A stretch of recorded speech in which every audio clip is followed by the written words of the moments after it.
A'udzubillahi minasyaitonirrajim. Bismillahirrahmanirrahim. Assalamualaikum semua. Kembali lagi dalam rancangan Voice Over Syara Chapter.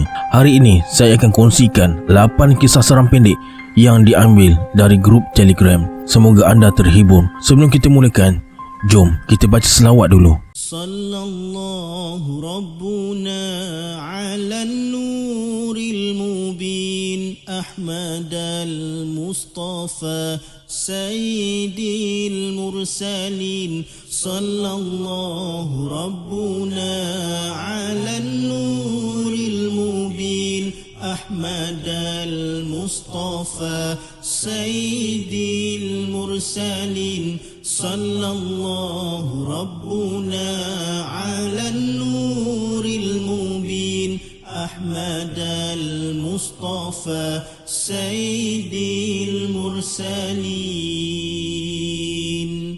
Tanpa buang masa lagi, jom let's jump to Rabak Seram.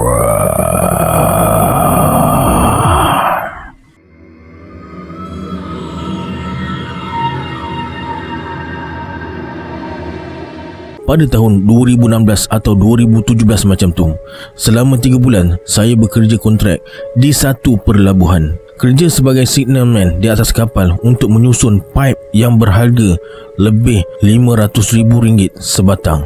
Kami ada 2 tim. Dalam satu tim ada lebih kurang 8 orang termasuk seorang crane operator. Kami bekerja 2 shift. 1 shift siang dan 1 shift malam. Bekerja 6 hari seminggu. 1 hari cuti pada hari Khamis. Saya bekerja shift siang saja. Dalam masa 2-3 minggu mula kerja, kami tiada masalah. Selepas 3 minggu, 7 orang dari tim kami termasuk saya dipanggil kecuali crane operator untuk sambung kerja shift malam selama 5 hari. Bermaksud dalam 5 hari ni kami perlu kerja 24 jam disebabkan ada pipe saiz kecil sebesar tiang elektrik perlu diisi segera di dalam kapal tongkang. Kejadian ini berlaku pada malam kedua atau malam ketiga begitu. Kami diberi tempat tinggal seperti kontena atau kabin di luar pelabuhan. Pada malam tu, lebih kurang pukul 10 malam, kami diberi rehat selama 1 jam. Ketika sedang berehat, tiba-tiba crane operator tim kami datang dalam keadaan berpeluh sambil nafasnya tercungap-cungap. Crane operator kami ni bernama Mat. Kami yang sedang rehat ni pelik dan bertanya apa yang berlaku. Menurut Mat, katil dia digoyang masa dia sedang tidur. Bila dia bangun dan periksa sekeliling, tak ada orang. Kemudian Mat cuba lelapkan mata semula. Sedang asyik cuba lelapkan mata, sekali lagi terasa katilnya digoyang. Mula-mula perlahan, makin lama makin kuat. Akhirnya Mat buat keputusan untuk bangun, pakai coverall dan terus keluar start motor menuju ke pelabuhan. Bila Mat bagi tahu apa yang terjadi pada bos dia, bos Mat hanya tersenyum. Rupanya bos Mat tahu tempat itu memang berpenunggu. Kalau tidur seorang diri memang akan kena kacau. Ramai yang dah kena ganggu sebelum ni, cuma tak diberitahu je. Mat mengeluh seorang diri sambil berkata, kena uji aku malam ni. Selepas 5 hari bekerja shift malam, kami kembali kerja normal shift siang saja. Rupanya kejadian itu tak habis di situ. Lepas 3-4 hari kejadian tu, macam biasa, siangnya kami bekerja. Pada waktu malam, kami akan bersembang dengan 8 orang tim kami hingga pukul 1-2 pagi. Sedang asyik bersembang tu, ada seorang kawan kami ni jenis suka ambil gambar curi untuk suka-suka buat status WhatsApp. Pada mulanya kami tak tahu ada penampakan dalam gambar tu, tapi lebih kurang dalam 2-3 hari lagi kami nak habis kontrak. Masa tu kami dah tak ada kerja yang nak dibuat. Pipe yang berharga lebih setengah juta pun dah habis diisi dalam kapal. Masa kami satu tim berkongsi gambar sesama sendiri yang ditangkap waktu dalam pelabuhan, termasuk gambar kami sedang bersembang pada malam tu, saya perasan salah satu gambar tu ada penampakan di belakang saya. Saya cuba ingat balik. Memang pada malam tu kami sedang bersembang, bergurau dan bahan-membahan sesama sendiri. Tiba-tiba kami terdiam sekejap. Lepas tu sambung balik bersembang. Memang meriah malam tu. Saya cuba perhati dengan teliti dan zoom gambar tersebut. Mengucap panjang saya. Hebohlah kisah ni pada tim shift malam. Masa tu semua dah tak ada kerja, cuma tunggu masa kontrak habis sebelum pulang ke rumah masing-masing. Rupanya malam tu tim shift malam bercuti. Mereka tahu ada benda kacau mereka pada malam sebelum crane operator kami tu kena kacau. Sebab pada malam Mat kena kacau dan pergi ke pelabuhan, kontena tim shift malam diketuk dari luar. Salah seorang dari tim mereka buka pintu, jenguk keluar. Tak ada orang. 2-3 kali jugalah kena ketuk. Dipercayai kejadian ini berpunca dari sikap nak tunjuk pandai salah seorang tim shift malam, iaitu orang yang buka pintu kontena jenguk keluar tu. Keesokan harinya dia ambil beras dicampur dengan kunyit, kemudian dia tabur dekat luar dan dalam kontena, termasuk kontena tim shift siang sekali. Itulah puncanya malam tu katil mat crane operator kami kena goyang. Kononnya nak halau benda tu, tapi kemungkinan benda tu marah sebab ada di antara tim siang dan malam ni bermain judi. Tak kira siang atau malam. Ditambah pula salah seorang daripada tim shift malam tu nak tunjuk pandai, kononnya nak halau benda tu. Alhamdulillah, kami bersyukur kerana tiada apa-apa yang teruk berlaku pada kami semua dan selamat pulang ke rumah masing-masing.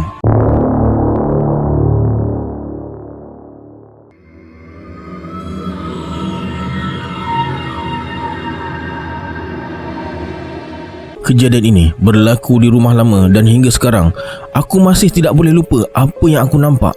Kadang-kala masih terfikir di mana logiknya. Sebab apa? Sebab aku seorang je yang nampak. Memang dah jadi rutin harian. Lepas pulang dari sekolah sesi petang, aku akan mandi dan bersiap untuk pergi ke kelas mengaji. Bukanlah jauh sangat, sebaris dengan rumah aku juga.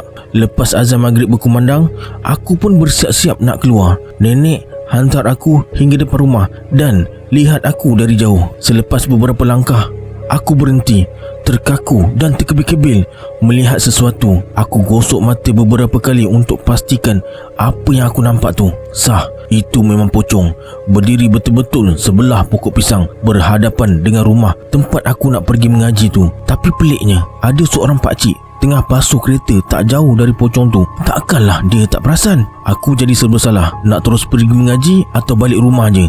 Tapi disebabkan rasa takut dah menguasai diri, aku batalkan niat untuk pergi mengaji dan terus berlari pulang ke rumah. Sebelum nak masuk rumah, sekali lagi aku perhatikan pokok pisang depan rumah nenek mengaji tu.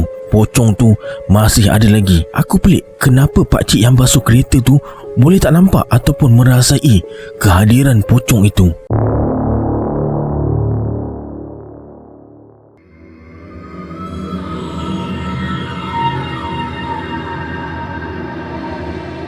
Aku mempunyai minat yang mendalam terhadap benda-benda aneh dan mistik. Kalau ada masa lapang pada malam hari, pasti aku akan duduk belakang blok yang menghadap hutan berpagar seorang diri untuk merakam apa saja yang menarik perhatian aku. Kalau bernasib baik, benda itu akan terakam. Aku juga telah tubuhkan satu kumpulan secara rahsia dan bilangan kami perlu ganjil. Setiap malam Jumaat kami berlima, aku dan 4 lagi ahli grup pasti akan cari satu pot yang paling sunyi dan dijamin tiada orang yang akan mengganggu kami. Malam Jumaat kali ini kami akan mulakan aktiviti kami di belakang makmal kimia.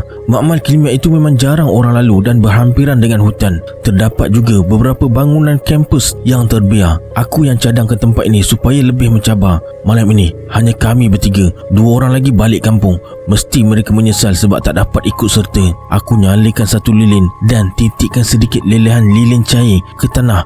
Lalu aku pacakkan lilin yang lain. Setelah nyalakan lilin yang disusun membentuk bulatan, aku dan kawan-kawan aku masuk ke dalam bulatan itu. Kami duduk sambil berpegangan tangan dan bila semua dah bersedia, jampi dan mentera mula dibaca. Tiba-tiba, "Hoi, apa yang kamu berempat buat tu?"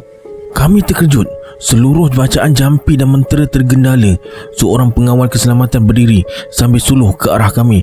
Walaupun sumber cahaya di bulatan cukup untuk menampakkan wajah kami semua, jeritannya tadi boleh buat jantung aku gugur. Kejap. Apa dia kata? Kami berempat. Aku perhati sekeliling. Hanya kami bertiga sahaja yang ada di situ.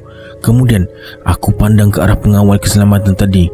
Baru aku perasan yang keempat itu sebenarnya hantu yang sedang berdiri di sebelah pengawal keselamatan itu.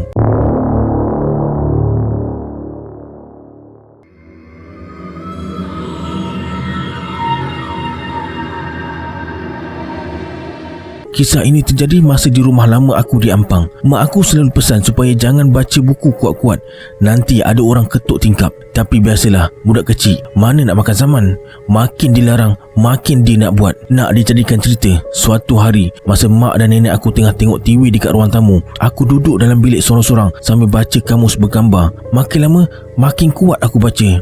Ayam, kambing, lembu. Kuat suaraku. Mak aku di ruang tamu suruh perlahankan suara tu, tapi aku buat tak endah je. Tiba-tiba terdengar macam ada orang ketuk tingkap bilik betul-betul sebelah aku. Ketukan itu seiring dengan suara aku. Bila aku bersuara, dia ketuk. Bila aku diam, dia senyap. Meremang bulu roma aku masa tu. Terdetik juga di hati nak lihat siapa yang ketuk tingkap rumah orang malam-malam buta macam ni. Tapi bila aku pegang jelansir, terasa seram sejuk sampai ke tulang. Tanpa berlengah lagi, aku terus berlari keluar menuju ke ruang tamu. Bila nampak mak dan nenek aku sedang tengok TV, aku buat macam tak ada apa-apa yang berlaku. Sampai sekarang, aku masih terfikir siapa ketuk tingkap tu.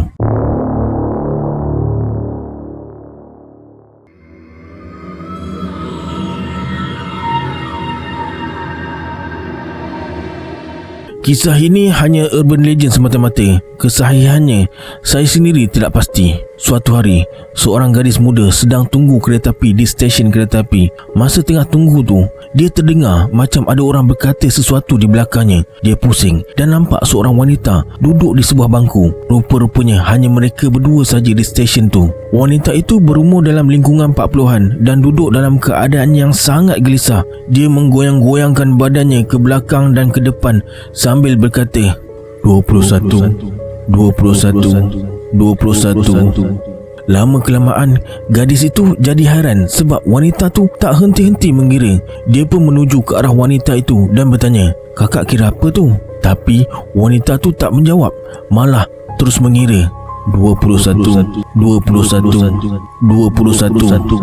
Kemudian gadis tu pandang sekeliling, cuba perhati kalau mungkin ada sesuatu objek yang sedang dikira oleh wanita itu. Tapi dia tidak nampak apa-apa di situ yang boleh dikira. Kemudian terdengar bunyi kereta api datang. Tiba-tiba wanita aneh itu tolak gadis tersebut hingga terjatuh ke rel kereta api. Teriak gadis itu, tapi dah terlambat. Kereta api yang laju telah melanggar tubuhnya. Darah gadis itu terpercik hingga ke dinding dan kerusi-kerusi di stesen kereta api tersebut. Selepas itu, wanita aneh itu duduk semula seolah-olah tiada apa-apa yang terjadi sambil mengira. 22, 22, 22. Peringatan, kalau ada yang mengira pelik-pelik macam cerita tu, jangan sibuk-sibuk nak tanya.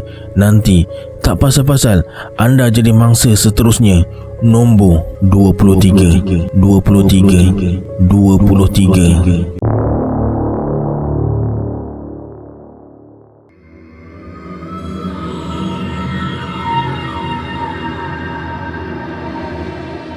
Kejadian ini masih segar di ingatan aku. Hari itu aku tak pergi kelas mengaji, jadi aku duduk rumah tengok TV je. Masa azan maghrib berkumandang, satu rumah terasa macam digegar dengan bunyi di atas bumbung. Memang kecoh masa tu.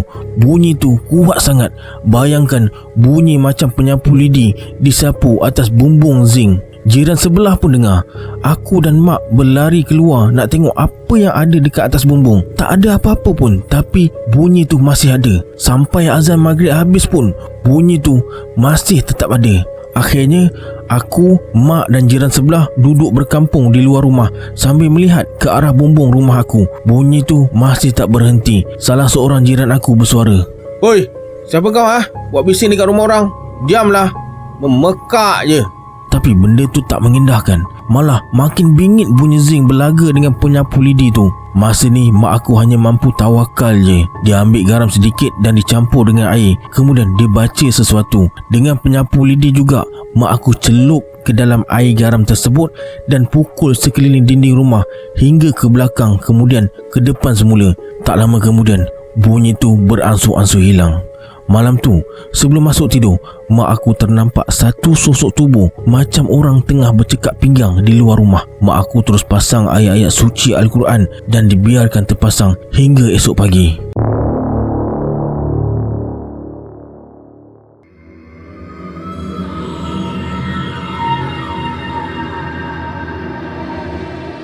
Encik Saleh ialah seorang pesara. Dia suka memancing ikan di pusat memancing ikan yang berlainan pada masa lapang. Pada satu malam, Encik Saleh pergi ke pusat memancing ikan. Dia keluarkan semua alatan memancing lalu letakkan alatan itu di atas lantai. "Bagusnya tempat ni, nampaknya aku akan dapat hasil yang banyak." Encik Saleh berbisik sambil duduk di atas sebuah kerusi lipat.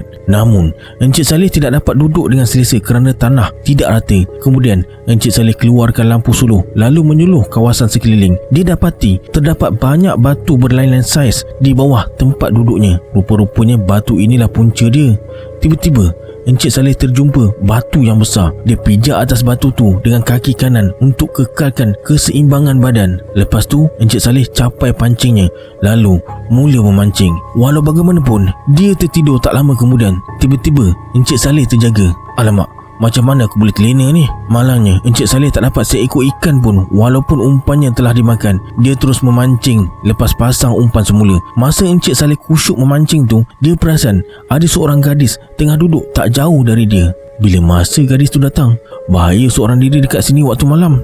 Kemudian, Encik Saleh berjalan mendekati gadis itu lalu bertanya, "Cik, kenapa cik duduk bersendirian dekat sini? Apa yang telah berlaku?" Gadis tu hanya anggukkan kepala tanpa berkata apa-apa. "Tempat ni bahaya cik. Cik kena balik ke rumah cepat." Kemudian gadis itu bersuara, "Sakitnya kepala saya." Muka gadis tu kelihatan macam tahan sakit. "Di mana tempat tinggal cik? Biar saya hantar," kata Encik Saleh. Gadis itu tunjukkan ke arah tapak kaki Encik Saleh. Encik Saleh mula rasa marah tapi masih boleh bersabar lagi. "Cik tinggal di bawah tapak kaki saya," kata Encik Saleh sambil suluh ke arah tapak kakinya. Tiba-tiba Encik Saleh terdiam. Matanya terbiak, dahinya pula berpeluh. Rupa-rupanya dia terpijak satu tengkorak. Encik Saleh terus terduduk.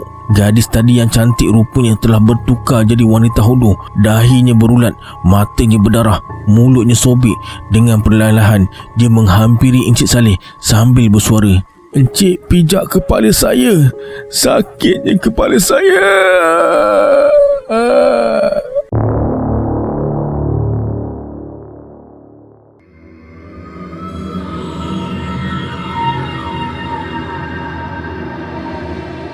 Assalamualaikum dan salam sejahtera kepada semua pembaca. Kali ini saya akan ceritakan kisah benar seram dan misteri tentang kisah hantu lilin.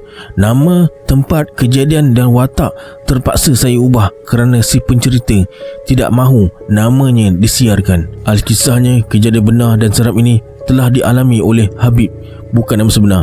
Ketika itu dia berumur 10 tahun. Pada malam terjadinya kejadian yang menakutkan itu, Habib ketika itu amat suka bermain permainan bersama abangnya. Sehinggalah menjelang waktu malam, tiba-tiba terjadinya lintah-pintas dan seluruh rumah Habib berada dalam keadaan gelap kerana ketiadaan elektrik. Pada waktu itu, kakak Habib pun bawa beberapa batang lilin lalu hidupkan api pada sumbu lilin. Cahaya lilin itu terus menerangi sekitar rumah. Habib dan abangnya berasa gembira bukan kepalang kerana mereka teramat suka bermain bayang-bayang sendiri ketika berdekatan dengan cahaya lilin yang menerangi bahagian rumah itu, dan ia menghasilkan banyak bayang-bayang di dinding. Ibunya telah melarang Habib serta abangnya dari bermain dengan bayang-bayang sendiri.